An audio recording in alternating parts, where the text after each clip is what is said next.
Hello, it's James here, James from the very podcast that you are about to listen to, or I suppose if you want to get technical, are actually listening to right now. Very quick shout out, because shout outs are a thing that we like to do on occasion when we befriend another podcast. A quick shout out to Brian and Ryan, the guys behind Burgers and Fries, your one-stop Bob's Burgers podcast.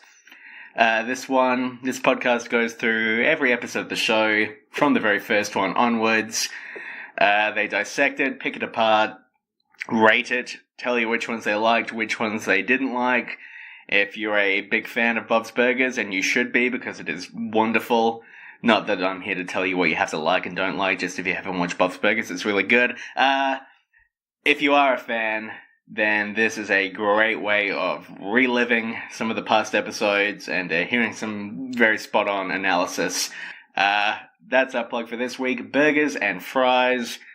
Enjoy the rest of the podcast. We won't take the... Yes, let's meet the... Pods. In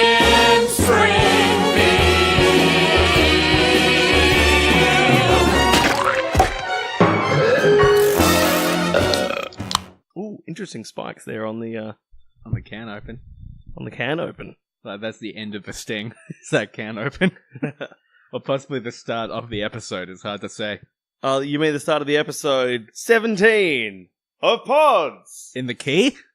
Of Springfield? Yeah. Yeah. Or Pitcos. Pitcos. I mean, not the catchiest acronym. No, it's a bit weak. Pitcos, a bit weak. Yeah, so Pods in the Key of Springfield, a Simpsons podcast to give our full SEO-friendly name. Yes. Yes. That is James, by the way. Yep, I am James. And I'm Nick. And you are Nick. So that's who we are. And the host of this specific podcast that you have tuned in for. Of this specific one. And we thank you very much for being here. Yeah, thanks, guys. Yeah. Come on in and, just sit down, take a load off, and just... for the next hour or so, or 3 hours, 9 years, we never know how long these would go Be for. transported to a wonderful fantasy land of The Simpsons. Of The Simpsons. Through us. Two guys. Two old mates. Two old mates. A video game journalist and a lawyer who like The Simpsons. Who like The Simpsons a lot. And have chosen to subject you to their ramblings. Two mates who like The Simpsons and are narcissistic enough to think that other people want to hear their conversations. If this is your first time listening, it's going to get better in a moment, don't worry. I wouldn't guarantee it. So in today's episode, we look at Season 2, Episode 17, Old Money. Old Money. And Season 2, Episode 18, Brush with Greatness. Which I have to say, right off the top, two really good episodes. I enjoyed this week's viewing a great deal. Really good episodes. You know what made it even better? The delicious burgers we had for dinner. Yes. Should we mention the name of the place we got the burgers from? It's a local angling for a sponsorship here? I don't think they're going to sponsor us, but it's a local South Australian brand, isn't it? So I'm happy to support them. Yeah, sure. Fancy Burger. Fancy Burger. Is it Fancy Burger or Fancy Burgers? Well, in the Uber Eats app, I think it's Fancy Burgers, but like R''S. Like the restaurant is owned by a guy called Fancy Burger. First name Fancy, surname Burger? That sounds like the bridge of a really lame hip-hop song. First name Fancy, last name Burger. Fancy Burger, Fancy Burger. Really lame. Really lame. Really lame. But anyway, it was really, really good. Yeah. What do you reckon Fancy's childhood looked like? Do you think he was constantly being forced to cook goulash for his family? And he rebelled, opening his own burger shop? Didn't his parents run a lolly shop in Springfield? Wasn't there Fancy Sweets or something like that? Dandy Candy. Oh, Dandy Candy. Very different. Very, very different. Man, look at all the internet hate I'm going to cop for that. For not being familiar with the beloved Simpsons business, Dandy Candy. Dandy Candy. Well, Old Money. Chalkboard gag. I will not grease the monkey bars. Now... Yeah, you said you had something for this. Yeah. So, have you ever broken a bone? No. I've broken one bone in my life. It was my left arm. Which bone specifically? The arm is full of bones. Well, I don't know, one of the arm bones. Okay. I mean, I can't be any more specific. What are the than arm that. bones connected to? The shoulder bone, Okay, cool. and that's connected to the collarbone, which goes near the thigh bone, down to the cufflink bone. Which is connected to my wristwatch. Oh, it's a Simpsons reference. So what's this? You break your arms. Yeah, on Plural. some monkey bars. So I was at kindergarten. It had been pouring with rain, so the monkey bars were greased with water, if you will. I mean, technically, grease and water are immiscible, so this is a really bad example. But we were told, "All right, kids, it's stopped raining, so you can go out to the playground now, but don't go on the monkey bars because you fall." And I was like, "Falling's for chumps."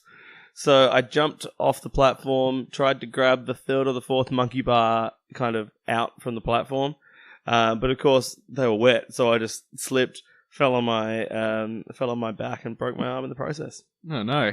Yeah, it was real bad. And did it ever heal? Yeah. Okay. I do like the way you said very keenly at the start here when it says something about a greased monkey bar. Oh, I've got a story for this. I've got a real good story here. There was no greased monkey bar in that story. I also deny There was a slicked monkey bar. Slicked. Yeah. I also deny the fact that I said it was real good. I think I said, "Oh, cool! I've got something straight off the bat." I think that was what I said. So in this episode, Abe Simpson gets a girlfriend. She dies. Abe gets some money, and that's it. That's the episode. So let's dig into it. Sure, let's dig in. So Nick, right at Yes. the start, there's a line in here where Marge says that she believes the family should treasure the elderly. That everyone's being mean to Grandpa and that the kids should grow up with the value of treasuring the elderly. Sure. Nick, should we treasure the elderly? Well, I mean, some of them are okay. Which ones? You want me to go through them all? Yes. We could be here a while. No, well, I don't know where you want me to go with this. Look, I got my own little list here. I got Bernie Sanders. Bernie Sanders, we'll treasure him. Yep, Larry David. Okay. David Lynch. Noticing a theme here. Betty White. They've all got white hair. That's it. They've all got white hair and one of them's called White. Yes. Wow. Okay. I'm sure there's some others. There's, you're right, this is a very white list, but I'm sure there are other... I only meant from a hair color perspective. I assume David Lynch has white hair. It's grey. Grey? He's got grey hair. Okay. I like David Lynch. Hey, Nick, did you watch Twin Peaks when it was on TV recently? Twin Peaks? Twin Peaks. No. Okay. I've heard something about Twin Peaks. Yes. I heard a podcast the other day where they were talking about apparently the last 2 episodes, if you play them side by side on the same screen, they match up. No, that's been largely debunked. I mean, maybe it is, but Oh. the executive producer, I think it was, on the show said, no, that's not not how you meant to do it. But what would the executive producer know about their own show? They would know some things. How does TV work? How does TV work? You know the power button on your remote? You press that, the TV Now, comes on, it goes... vroom. When you say we should treasure the elderly... Yep. I'm sorry, I got bored of the other riff. When you say we should treasure the elderly, do you mean we should bury them and mark their grave on a map with an X? Which we'll put on a cracker and then Polly can hold for safekeeping. Pirates. It's a Simpsons thing. Oh, it's a Simpsons thing. Yeah, oh, yeah. it's Okay. a joke from Sorry. one of the later seasons. I'm not very familiar with The Simpsons, it turns out. That's what I've learned. That's what I've learned in the bloody 9 minutes that we've been recording so far. Yeah.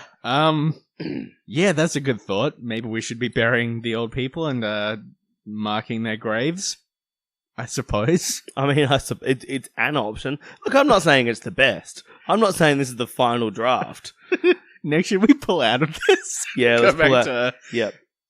There's a line early on where Grandpa meets his new girlfriend, Bee, and he looks at her and says, "She has the bluest eyes I've ever seen in my life." Sure. This is something I think about often with cartoons like The Simpsons, where eyeballs are just white circles with black dots in the middle of them. Sure. Is the implication that the characters can see things that we can't see? Does the world of The Simpsons look different to the characters within The Simpsons to what it looks like to us? Well, you know what this goes back to?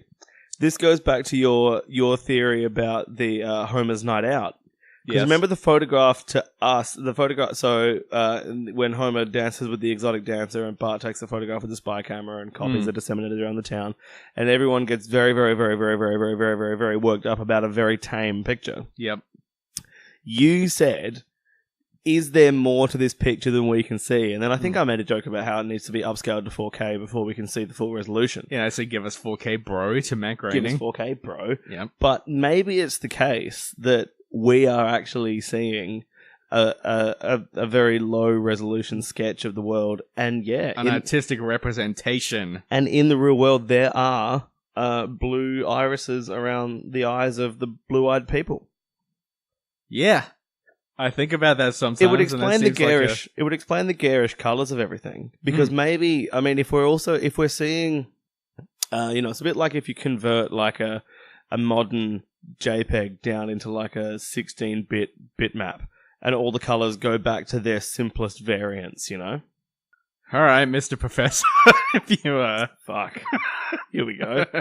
No, I just mean that there's probably more subtlety in that world. It's just that we're seeing we're seeing an artist's rendering of this world rather than the world itself, and a very heightened reality in that through that artist's rendering. That's interesting. I feel like that actually maybe tracks, which is weird. Tracks? Well, it kind of makes sense to think of the show this way, even though none of this actually happened, did it? Am I right in saying that this is a fictional TV show? Difficult to say. What if this is a? Oh no! I'll tell you exactly what this is.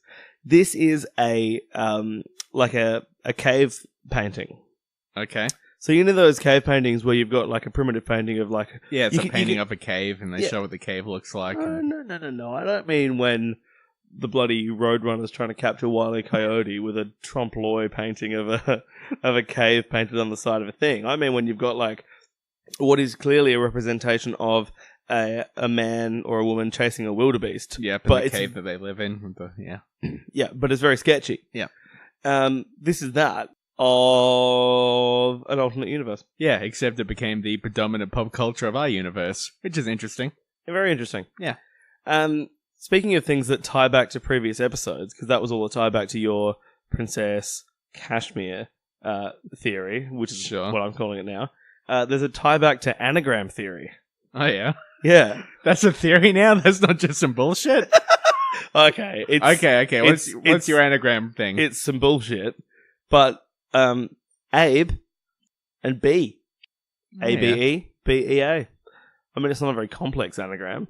No, I suppose not. But that's pretty good. I hadn't thought of that. And A and B, the first letters of the word abacus, which is how you count. And these are old people.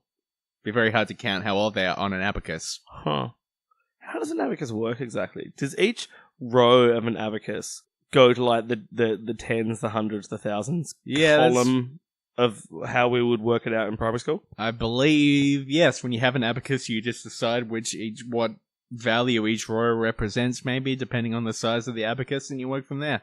Interesting. This has been Abacus Chat. Let's move back to our primary podcast, Pods in the Key. So of Springfield. I've got a note here about Herman. Yes. I don't know if I'm jumping too far ahead for your liking. The one-armed man. I've got plenty to say, but we can get to Herman. Alright, so Herman, because we are now, 17 episodes into Season 2. Herman, I've written here that he seems jarringly Season 1. Because you know how we've talked about this before as well. In Season 1, everything was heightened and crazy and insane. Yep. Now, Season 2, everyone's mellowed out a bit, and all the characters are... I mean, there are still some insane characters, but everyone's a little more plateaued. And then you get Herman, a one-eyed guy running a fanatical military paraphernalia shop. Seems jarringly Season 1 to me. Herman is an intense man. Intense man. And like jumping ahead a few seasons, once we get to 22 short films about Springfield. Sure. And he's in that Pulp Fiction parody where it's implied that he is... kidnapping people and then molesting them. It's fucked. Like he's a weird character. Hey, when we get to that episode, should we do 22 short podcasts about it? That's been my plan. Sick. I'm looking forward to the numbering system on iTunes going bonkers when we try and get to that. So one thought I had during this episode, and this is a broad comment on the episode itself. When I was a kid, I'm pretty sure this was not one of my favorite episodes. This was not one that I thought about or looked forward to. Mm-hmm. Now, as an adult, as an old man, I really like this episode. It hits home more than it used to, I think. There's a lot I really like about it, and I think structurally it's really well put together. I was really thinking about the first act is really great in this one, where it starts with them coming back from the liquor store that they've taken Grandpa to for his little excursion outside the nursing home.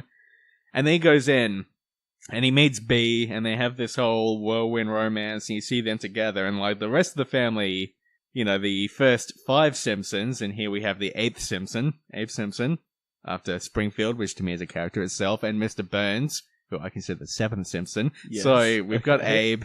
He's got his little love affair. This is getting really intense to keep track of how many people are in The Simpsons, but yeah, okay. And we sort of forget about the rest of the family, and then they sort of reappear, and they have not been privy to anything that has happened. And Homer's completely unbelieving of it, and at this point, the audience, I don't know, Homer comes in and we're fully on Abe's side. We're very invested in Abe's story. And, Abe and his little anagram girlfriend. Yes, his little anagram. And Homer's, you know, usual japes and jives just don't gel. Yeah.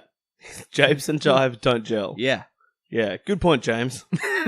Thanks, Nick. Because I found that too, actually. When Homer comes in, it's like, oh, mate. It's not an invisible... Don't mock him for having an invisible girlfriend. He's got a completely visible girlfriend. I mean, maybe she was invisible, though. Did we see anyone else ever have a conversation with her? Maybe there's more to the anagram than I first thought. Maybe... she doesn't have blue eyes. The whole theory from earlier was completely debunked right now on this very podcast. I just like the look on your face just said, like, oh, I doubt there's more to the anagram theory than he first thought. No. So, it is possible that because Abe and Bee are anagrams, and because I don't think there's anyone else that has an interaction with her, but Jasper knows she's dead. He mentioned somebody's dead, but like Abe could just be parading around saying, I'm in love with Bee. I'm an old man. Somebody named Bee died. Who knows? I guess so. Because I was going to say that is this Abe I guess the fact that the whole plot is about him receiving a large amount of money from this woman kind of disproves this entire theory, but yeah, it does. It was fun to think about for a moment. No, because I was going to say that... Just imagine a listener getting this one like, you fucking idiots. Of course that's not the case. The whole episode is you just watched it, you dickheads. Who gave you permission to record this podcast, you fucking numpties? Well, I'm sorry, everyone. I was going to go on a big thing about how Abe was having like a spiritual awakening and B was a rearrangement of himself and that he was coming back to talk to himself to better himself. But no, you're right. He doesn't inherit $106,000 from himself. Yeah, $106,000, which is a much lower value than I would have guessed, knowing the plot of this episode but not remembering that number. $106,000. Now, in whatever this year is, not that much money. Yeah, but I mean, in 1991, 91, I believe. In 1991, that was... 3, 4, 6 million? Yeah, at least. Give or take? Several Earths worth of money. Enough that Grandpa is able to set up some sort of thing where people come in and pitch him ideas and... we find out that $100,000 is enough to buy a human life in this episode, which is interesting. That is interesting. I got a lot to say about that, so we'll get to that. About the Monroe bot. Yes. I'm happy to jump to the Monroe bot if you are. I got a few other things I want to get to quickly. When Bee dies, we see her appear as a ghost. Yes. To Abe in the roller coaster. So we establish that ghosts actually exist within this world. In this world, God exists, ghosts exists. Yeah, I'm not loving this world. Figures. I'm not loving this world, to be honest. Not only do ghosts exist, but she seems genuinely scared when the roller coaster starts its descent. Hey, Bee, you're already dead. What do you have to fear about this roller coaster's descent? He says with a voice that breaks because his throat's fucked. Hey, Nick. Hey, bro. Is there any possibility that the whole series is a death dream from her perspective? Wouldn't have thought so. No, probably not. She's not a major enough character to have... I mean, she hasn't even met the family. How can she that have or she's the most major character, who can say. The discount line safari makes no sense. No. No. Why is everyone so excited about the discount line safari? Did you ever go to Monroe Zoo? I have been to Monroe Zoo. Adelaide's own discount line safari. Monroe's not bad, though. No, well, I don't know. I went there once on a school bus with, I didn't even realise I was going to do this anecdote, but I will now because I'm here. We went there on a school bus in year 5, and we happened to be there at the time that Ernie Dingo from The Great Outdoors was there filming. And there's a story, I don't know if it's on YouTube, I've never gone looking for it, but there's me pointing out of a window excitedly at a lion. Oh, yeah? On a segment of The Great Outdoors from 1997. You're pointing out the window at the lion? I mean, it's like, that's what the whole park is. There's Well, lions yeah, everywhere. Why are you pointing at it? No, because, like, someone, not Ernie, someone else, came down and pointed at me and said, "You, come up to the front." And I was like, well, what have I done wrong? And then I got there and he was like, "Right, we're going to set the camera rolling and then I want you to point excitedly out the window." And I was like, "I can handle that."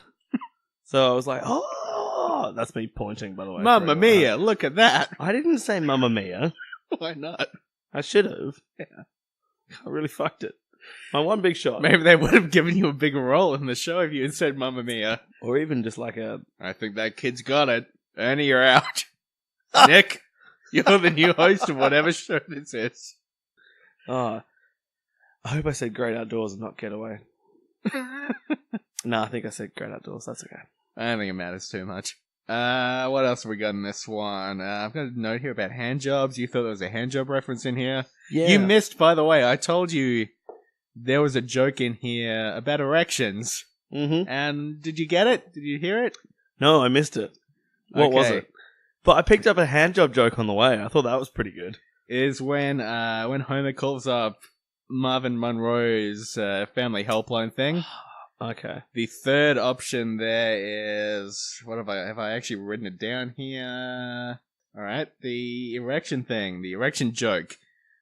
On the Marvin Monroe phone menu, the third option is, and this gets cut off by Grandpa arriving at the door, it says, press 3 for people who have trouble maintaining an...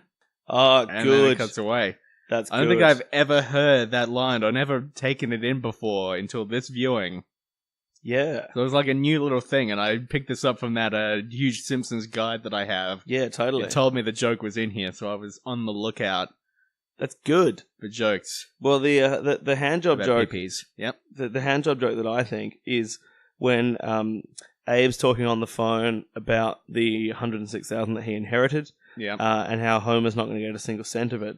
The manager of the retirement village comes in and says, "I couldn't help overhearing about your newfound fortune, and let me assure you that here at Springfield Retirement Castle, money does make a difference. There are rub-downs, and then there are rub-downs." He's a rather globby-looking man. He looks like a glob. He's like Newman from Seinfeld, but in the Simpsons universe. He's a bit like Newman. He is quite Newman-y. Yeah. Quite Newman-esque. I feel like he's the character in the Simpsons world I would trust to, kidnap a dog and get rid of it. Or possibly to eat a bunch of yogurt. Yes. Or muffin bottoms. Muffin bottoms. Yes. I didn't want to say tops. Top of the muffin to you. So should we get to the bit where Grandpa is going through all the townspeople and their proposals for how they're going to spend the money? Yeah, man. Because this takes a dark turn that I'd sort of forgotten about. How would you spend $106,000? How would I spend $106,000? What would your pitch to Grandpa Simpson be? Oh, that's a good segment. Let's do that. All right. You play Grandpa.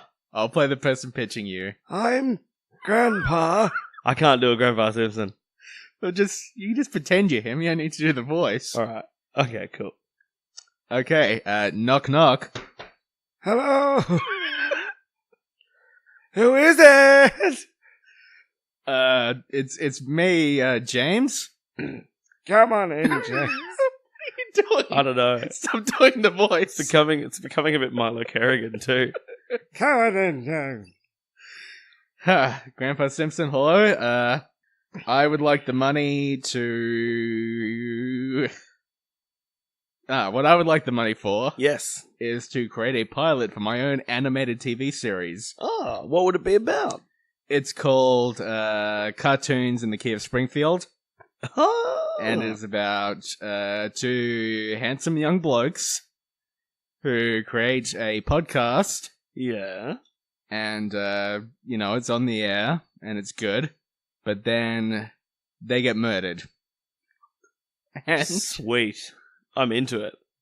and their ghosts have to find who did it, but the ghosts can only communicate via podcast. So it's about 2 ghosts that have a podcast that try to solve their own murders. All right, that's it. I'm funding this because we can get a cameo from Karen Kilgariff and Georgia Hardstark. Okay. Because they have a murder podcast. Okay, yes. I mean, you're writing the script, but I'm putting in that as a funding proviso. Okay. I'm Abe Simpson, by the way. You're Abe Simpson, okay. I'm Abe Simpson. Okay, well, I'm James. Hello, James. So, $106,000. Okay, so now we reverse. I'll be Grampa Simpson, Oh, and you pitch to me. how's the change? Okay, here's my proposal for how we spend $106,000. Yes, hello. Oh, yes. It's me, Grandpa. That's exactly how I remember your voice sounding. I think we set up our own podcast festival Aye. and then pay $53,000 to Karen Kilgariff and $53,000 to Georgia Hardstark so that they both come to the festival. I really want to meet Karen and Georgia. It's rather derivative, I think. It's rather like this pitch that I received from a young James moments earlier. Moments ago, I should say. but- Choose the proper vernacular. Vernacular. Vernacular. So, anyway, what was the dark turn that the other submissions went down? Okay, so the Monroe box. Marvin Monroe's pitch for how he would spend the money. Is it Monroe Box? He has devised a torture chamber, essentially. Yeah. A chamber where a child will be kept and be treated poorly for 30 years. Yeah. Have, freezing water poured upon him and be subjected to various displeasurable events. The floor can be electrified at a moment's notice. Yes. And icy cold showers will fall randomly on the subject. Yeah, so this is awful. He's constructed this box and he needs the money to buy a human child Yeah. who he can enclose in the box. Yeah. This got me thinking on a few different angles. First of all, I started to think, have I been looking at the wrong person this whole time? Because I've been looking for Dr. Colossus Oh, I thought you meant Norm. and his nefarious influence. Yeah. But it seems like maybe Dr. Marvin Monroe, who is more present in these early episodes and then Huh. disappears. Huh. But then I kept thinking, because then we get Professor Frank, who has Sure. built a death ray, or is Yes. working on a death ray. A prototype for death, right? So that's his plan. And I got thinking, there are 2 possibilities here. Okay. The hit me with first it. one is that Dr. Colossus, who kind of looks a little frinky, but has the more directed Marvin Monroe form of evil flowing through his veins, I think, Sure. is some sort of Cronenberg's The Fly-esque melding of these 2 people. Okay. He's cool. some sort of fusion of these 2 characters, Sure. who is now living at his nefarious purpose. The other one, So I'm which I calling that, kind of like more as a theory. So I'm calling that Magi 2-minute noodles fusion theory. Alright. The other theory that I like more, I think, is that Dr. Colossus, and this brings in your egg flip theory, Sweet. Dr. Colossus was the child kept in the Monroe box. Fuck. Yes. Oh, that's genuinely exciting. Oh my god. Because he'd be about 30, wouldn't he? Or probably older than that. It's hard to tell. Oh, so what you're saying is there are 2. So for anyone who's just come along, I have a theory that time is a flat circle like an omelette, and occasionally that omelette will be flipped, and in the moist bits of egg on the inside of the omelette, the timelines cross because I'm using time as an I omelette like here. the way your theory gets more egg-based every time. And we've started just calling it egg flip without... It's the egg flip omelette time theory. So let me see if I can correctly apply your hypothesis to my theory. So in the universe of The Simpsons that we are observing, there exist 2 Dr. Colossuses. The current established evil nutcase who's trying to take over the world, and the baby in the Monroe box. And one grows up to be the other, but their existence is in the same time at the same thing because the flip occurred and the the timelines have now crossed, and they exist in the same plane of the omelette.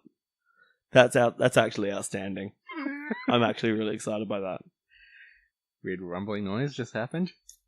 My neighbours discovered how to plug their subwoofer in. The other night they were playing some shooting game, like a Call of Duty or something, through it.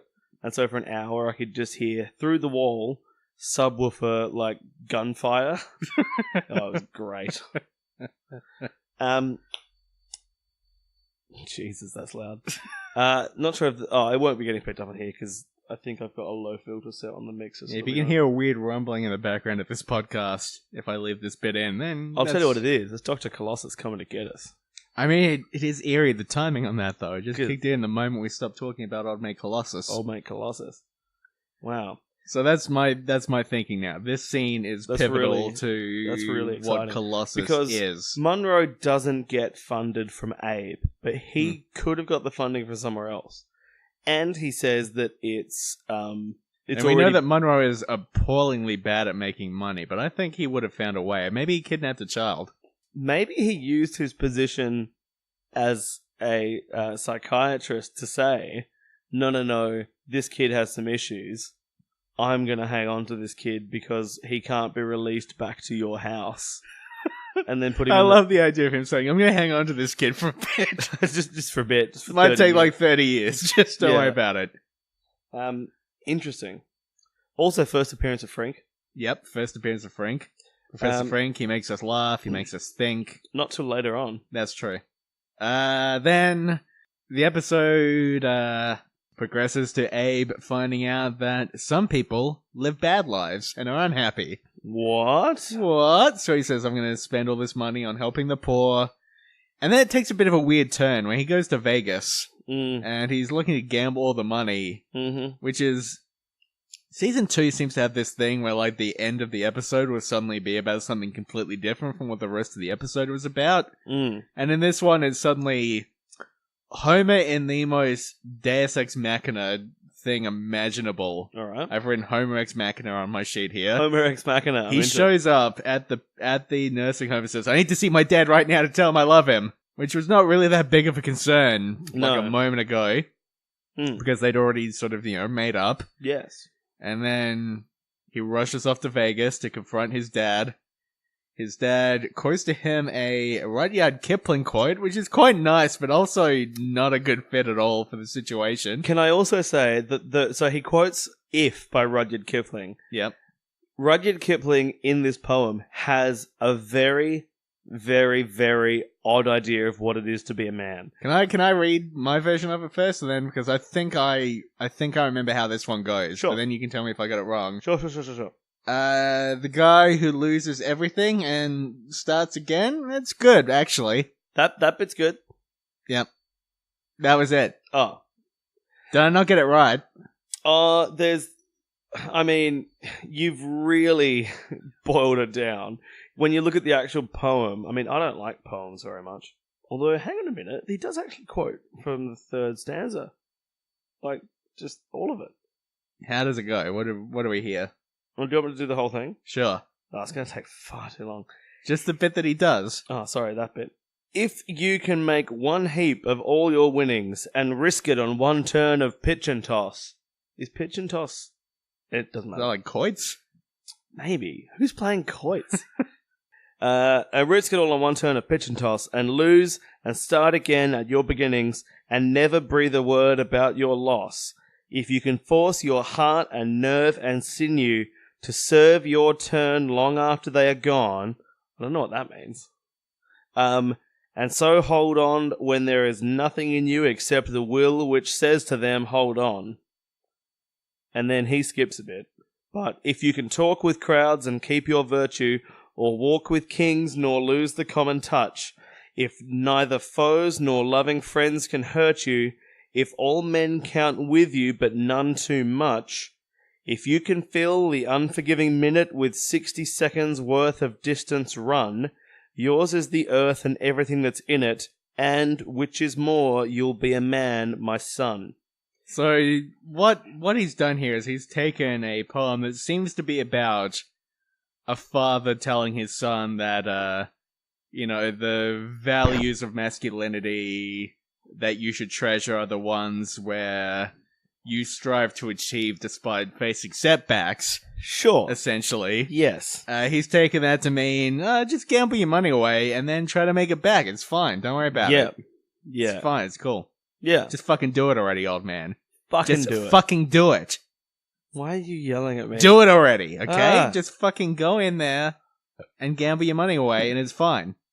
Once I was at Crown Casino with my good friend Shane. Hello, Shane, if you're listening. Hey, Shane. And we were playing roulette. I had $35-ish worth of chips. Yep. And Shane said, "Hey, Nick, next spin, put it all on 23.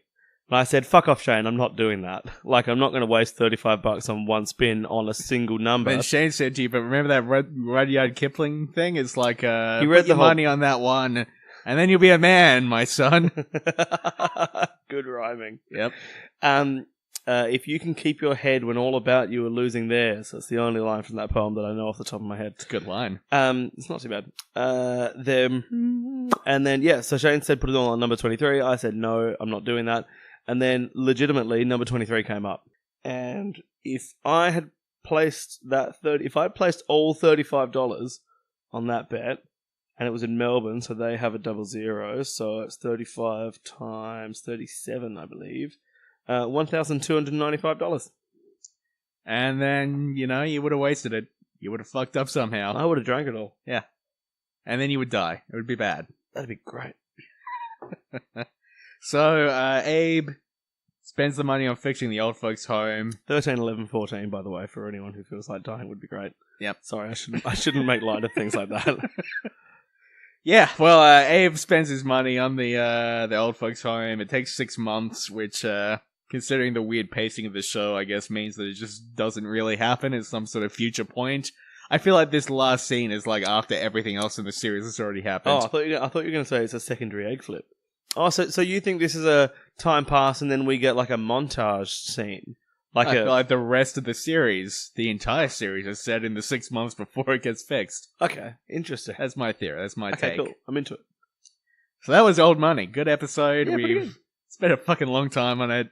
Although I probably will cut some of this out so people will be listening like, it's been That's 25 minutes. What are you talking about? Season 2, episode 18. How the fuck did they not get that Bee was a real person? Brush with greatness. Brush with greatness. Or as I like to call it, another triumph! Fucking Jon Lovitz is such a goddamn treasure in this episode. Just a real force for good in the world. Yes. Through this episode, through his presence in this episode, he makes good things happen. Yes. In the world. This is a good episode. Mm-hmm. Not only because it is enjoyable, but because the people in it keep doing good things. That is true. Chalkboard gag. I will not hide behind the Fifth Amendment.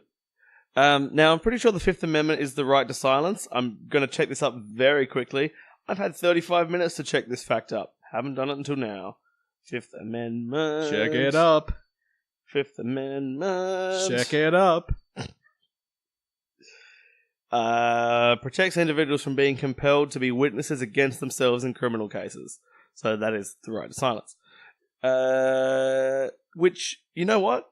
In the school, this is actually, I think this is maybe the most on-point chalkboard gag I've seen so far. Okay. Because normally they're weird things like, I will stop reporting that I've seen Elvis or stuff like that. But I'll stop doing that thing with my tongue. That's haunted me. Oh, I'm not into that. I'll stop selling land in Florida. All those ones. Whereas this one, I'm not sure that Bart, I don't think he gets the protection of the Fifth Amendment at school. Yeah. Unless he's being accused of a crime, in which case he could. It's just a real possibility. Real possibility. Hey, Nick, Bro. got a question for you. Sure. Will you take me to Mount Splashmore? You're going to have to ask me more times Will you than take that. me to Mount Splashmore? To where? Nick, will you Yeah. take me to Mount Splashmore? If I say yes, can we go on to the next segment? No, we have to keep on this one because I actually do want to talk about this. Alright. The thing where the kids ask Homer for like a day straight, will you take us to Mount Splashmore? Yeah. I think about this often because I often wonder how many kids saw this scene and then thought, that's fucking clever, and started doing it, and it worked. Because it seems Isn't that what a lot of children's advertising, isn't that leveraging off what advertisers refer to as pester power? Of just, we'll make this thing seem really cool to kids and they'll keep pestering mum and dad to do it. Yep. So I reckon it's actually a full-on thing. I don't know if pester power was a thing before this episode. Maybe this episode is responsible for the commercialization of our children. Yeah, sure, it's this episode. But what I think it's really doing is laying bare, like, what advertising is generally doing. Just, sure. You know, the children take this message and lay it down so blatantly and so consistently and so thoroughly that the parents must relent eventually, because it is, I don't know, I remember watching this episode as a kid and thinking, I don't think I could get away with that, but damn is that smart. Damn is that a good way to go to the water park. And, I mean, the advertising laid bare thing is an interesting one, because the song that Krusty sings really does just cut the crap and get straight to the point. I want to go to Mount Splashmore, take me there now. Now. Mount Splashmore, take me there right now. Yeah. Way better than that song you wrote about Mount Splashmore. Oh, look, do you remember how that goes, by the way? There's no need to bring up my Splashmore song. My name is Nick, and I'm here to say I want to go to Mount Splashmore today. Actually, that was a pretty good performance. Wow. Can I hire you as a co-writer for that song? Yes. Sick. My starting fee is $1,600 a verse. Fuck. Which is, I don't know if that's even a good rate or not. But... Well, it means that if you write... Oh, no, I was going to say if you write 10 verses, you'll get $106,000, and then you'll be like B, but 16 times 10 does not equal 106. I've got a Simpsons ruin my life, but I think you want to talk about Mount Splashmore a little bit more. Well, there's some interesting stuff here, I think. This opening, a lot of really nice Bart and Lisa moments in this whole section. I really like that they seem to be pals in this one. That's good. They're palling around, they're, having a good time. They're not off solving a mystery, which is, I think, your favourite iteration of Bart and Lisa. Yep, I do love a good Bart and Lisa mystery. It is good when they team up to solve stuff. I was hoping for a Bart and Lisa mystery spin-off series that never happened. Oh, that'd be great. I'd watch the shit out of that. And I hate content. Yeah, you do hate content. You're kind of angry just to be in this room right now. When Homer gets stuck in Mount Splashmore in the pipe... By the way, because I haven't said yet, this episode is the one where Marge has to paint Mr. Burns and Ringo Starr's in it, and Homer's trying to lose weight. Homer gets stuck going down the water slide in that tube. I think about that scene often, because that is like a nightmare scenario for me, just being stuck in a space like that. And then there being other people. Like, I think about the first kid who hits Homer. Yeah. And then there are other kids behind him. And I know that these people aren't real. By the way, Nick, none of these people are real. It's a cartoon. It's still terrifying. I know that you got scared because you thought the kids were getting hurt, but it's not real. Yeah. But yeah, I think about, being in that situation, being the kid who's crammed up between... You know what I realized in tonight's watching for the first time? That's a cartoon. Homer should have drowned. Homer should have drowned. Because he's feet first, obviously. Yep. So his gut blocks the pipe, and then it's clear from the shot we see, for the other shots we see of his legs, that there's no water coming through at all. Oh, shit. All that water should be backing up, and he should drown. And his arms are pinned by his side, and there's nothing he could do to stop himself drowning. And all those kids should have drowned. And then the rest of the series is several death dreams. Yeah. It's the reconstructed death dreams of those children. Mm-hmm. And that's why Homer has such a shitty life after this, because they're just thinking about what they would want him to go through. Yeah, I only realised that today. Have you been on water slides? I've been on one water slide in my 30.7 years. I've actually been on several water slides. They're good fun. Oh, yeah, okay. Sweet. Yeah. I've just been on the one at the Marion Swimming Centre. I've been on that one. Oh, wait, no, I mean, sorry, not the new one, the old one. Yeah, I've been in the old one. The old outdoor one. I'm glad that you clarified for our listeners. I haven't been very invested. I don't care about the listeners. Water slide. I don't care about the listeners. I'm here to clarify for you. Sorry, listeners. That'll be the first iTunes review. I don't care about the listeners. Nick. This is Nick, by the way. Yeah, water slides are good. Okay. This episode, also good. What ruined your life? What ruined my life is there's a bit where Jon Lovitz's character as the art teacher, he overstates something. And the Simpsons way of overstating things in the positive has actually started to ruin my life because it means that people who don't know me have no idea what I mean. So when he's going through Marge's art portfolio to see if she's good enough to join the class, she says, "Oh, so I'm in the class then," or something to that effect. And he says, "My dear, there wouldn't be a class without you." I could easily imagine myself saying that and then have the other person sitting across the table saying, "So, wait, so if I can't come, you cancel the class." And I'm like, well, no, I'm emphasizing how important you are, but I don't know. Is that why that art program you ran for kids never quite took off? Mm-hmm. Because none of them got your reference? One thing I've learned as a teacher is that kids don't get these Simpsons references, so... Yeah, how many of your lectures contain Simpsons references? Literally all of them. Literally all of them. Yes, and how every many single one of them. How many of those references are understood? There'll be like one student in every class who's on it. Yeah. And I've got like a bond with that student because they understand. Peppy, yes. Yeah. Pepsi. Oh, Pepsi. What happens in this one? Here, Marge goes to art class. It is an uncommon success. One thing I like about this episode, like I said, everyone's just really nice to everyone else. Jon Lovitz is a very encouraging teacher. He's very nice to Marge. Homer is super supportive of her in this one, uncommonly supportive. Totally. The kids are supportive of both of their parents who are both going through things in this episode. Yeah.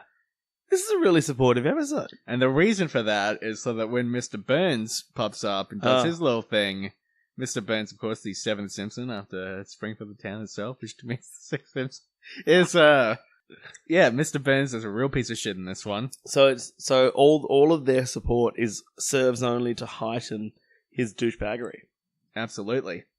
My favorite Jon Lovitz supportive art teacher quote is when he tells someone, "Step away! Now it belongs to the ages!" Which is a wonderful, wonderful concept. Well, that's what I say every time we finish recording a podcast. Oh, is that where you got that from? Yeah. So, you know what I find really interesting here?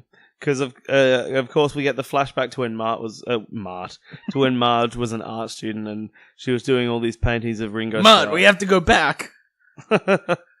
Back to the future, Marge. Sorry, I just got where you were going with that. Hey, Marge, it's your cousin. Gary McFly. What the fuck is this? Don't worry about it. Just carry on. I mean, I know it's Back to the Future, but yes, and she sent off some fan mail to Ringo Starr, including a portrait of him.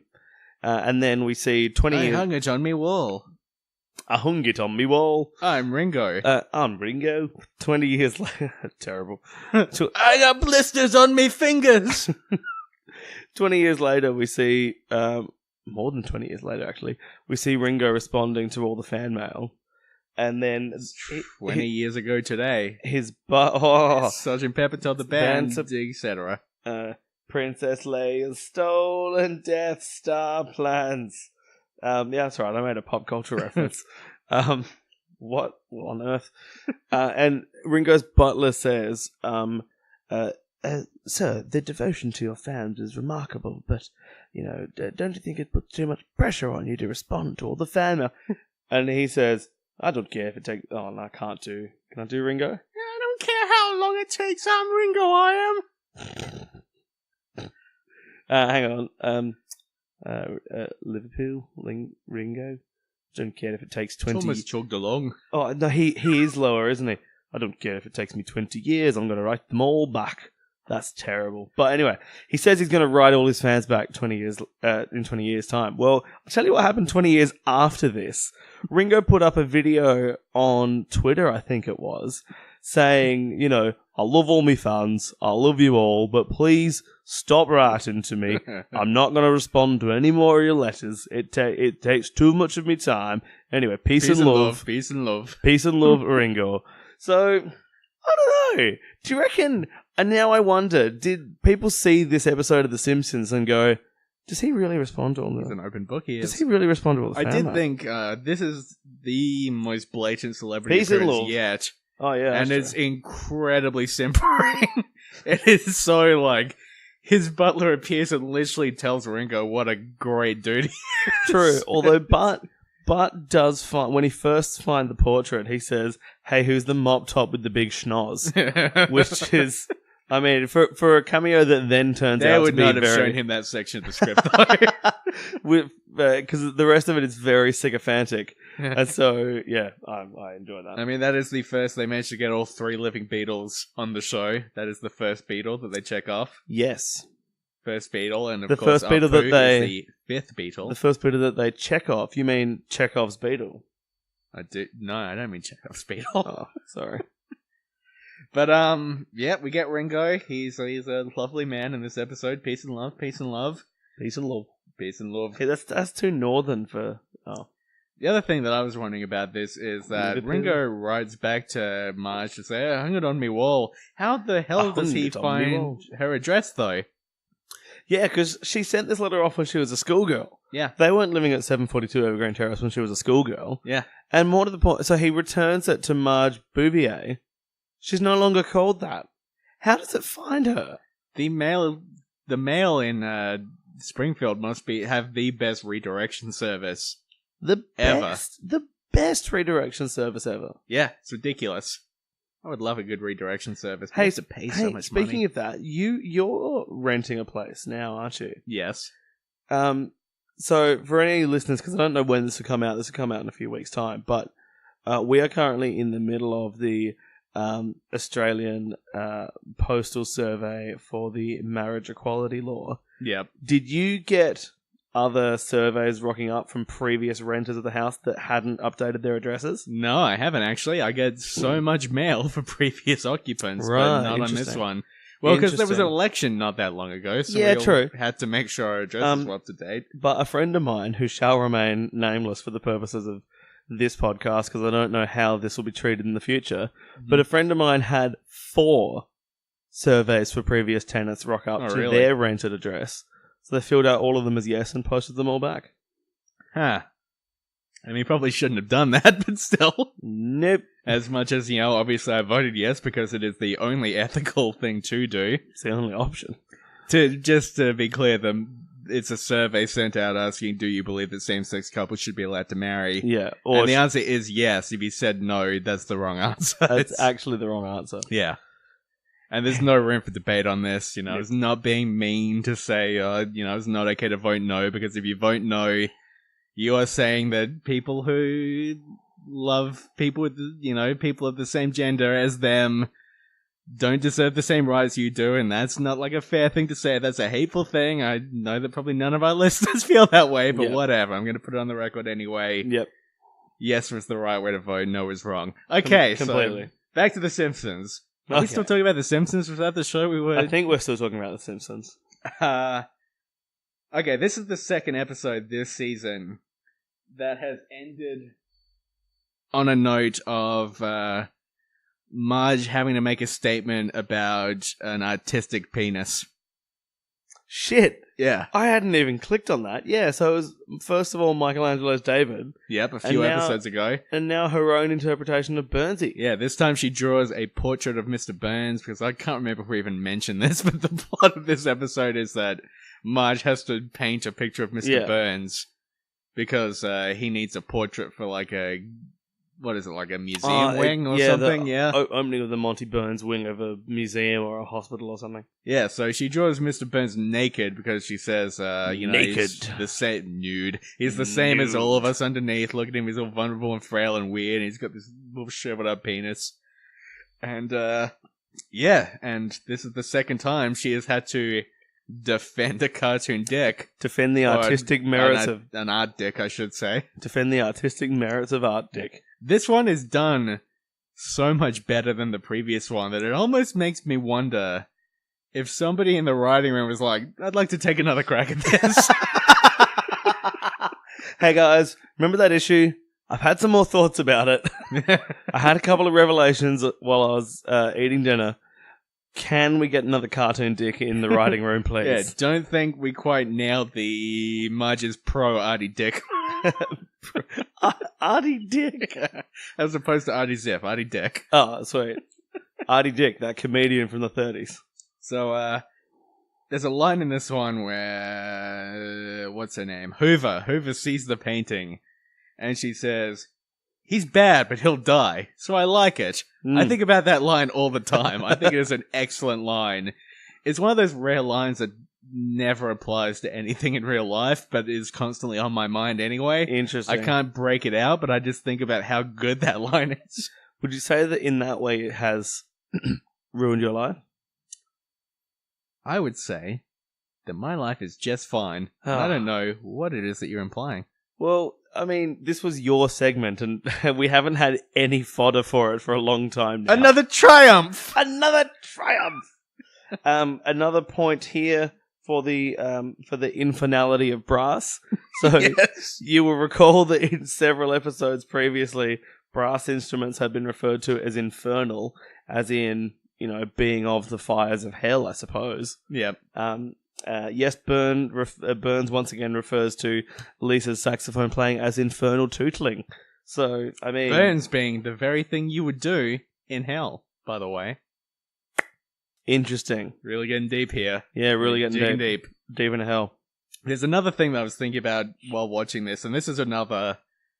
I've seen this episode like 60 times, but now that I'm sitting here with a pen in hand, I have a different thought about, because I Crossed off my final note, by the way. I turned to you at one point and said, why is Mr. Burns showering in their place? And then you said it's because he's preparing for a board meeting. I thought about that. I thought, it makes no sense at all that Mr. Burns is staying at their house to get painted rather than Marge going to Mr. Burns' manor to paint him there.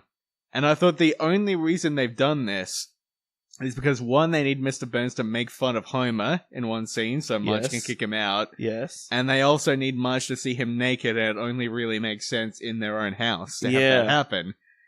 So they've Interesting. kind of like, it's a thing where obviously they did it really well, because I never thought about it until just now. It never actually bothered me for a moment. But now I'm thinking like, oh yeah, that doesn't actually make sense, does it? That's pure just plot convenience.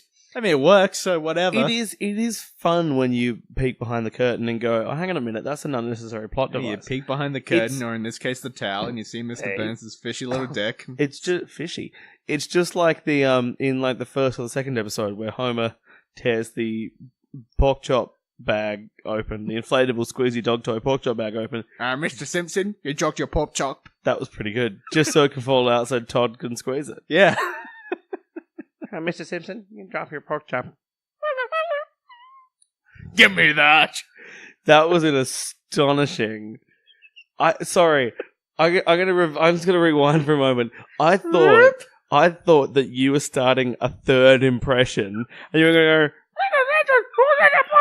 And I thought you'd lost your mind, but actually you were just doing a lovely little squeaky toy noise. Yeah. That's great. That's great. Two pretty good episodes. Very good episodes. Another triumph. You know what? I'm going to say it. I like this television show, The Simpsons. Yeah, I'm into it. I think it's got a bright future ahead of it. Gonna be a bright Simpson-y day. Simpson-y day. So we've been, this is Pods on the King of Springfield. We're at the end of this episode. I'm Nick, by the way. You can find me on Twitter at Nick Ibis. That's James. You can find him on Twitter. Yep, at I'm Jekyll. Jickle. We are on Twitter as Key Springfield. Key Springfield. We're on Facebook, Pods in the Key of Springfield. Pods in the Key of Springfield. We're on whichever podcaster thing you use to listen to this right now, so we're on that. They've probably found it by this point. Yeah. If you're on iTunes, please rate and subscribe and do all the things you know that you're meant to do. It makes an irritatingly large difference to whether or not people will listen to us. Yeah, apparently. Apparently. So That's I've been told. there's some magic behind this. We're already well outside the new and fresh category thing, but whatever, it's fine. We'll just keep digging up. Stupid. Yes. So, that was another episode of the very podcast that you just listened to. Thank you for listening, as always. It's really hard to know how to end these things. I tend to just ramble on for a bit. Woozer Wuzzle, I think is the line that I have started to say. What is yours? What do you say, Nick? What's your thing? What is it? What do you say? Take a step back. Now it belongs to the ages. Yeah, pretty good. Alright, bye. Bye. Bye. Yeah, that was okay. Yeah, that's fine. Like Spinal Tap in the bus. Good show last night. Yeah, it was alright. Quite good. In Springfield.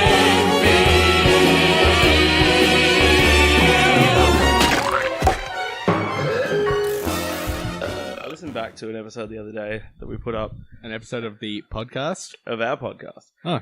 And at the start of it, I complained about having a sore throat. And I was like, I still have a sore throat. It's 3 months later.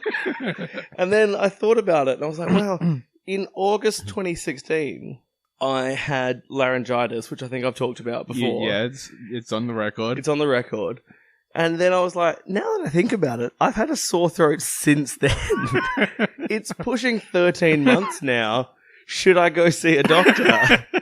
And I told that to one of my friends at work, and she was just like, yes. Of course, The answer is obviously of course yes. you should go see a doctor. And I was like, yeah, fuck. Well, it's weird that I've just never considered that as an option. It's almost like I'm really stupid.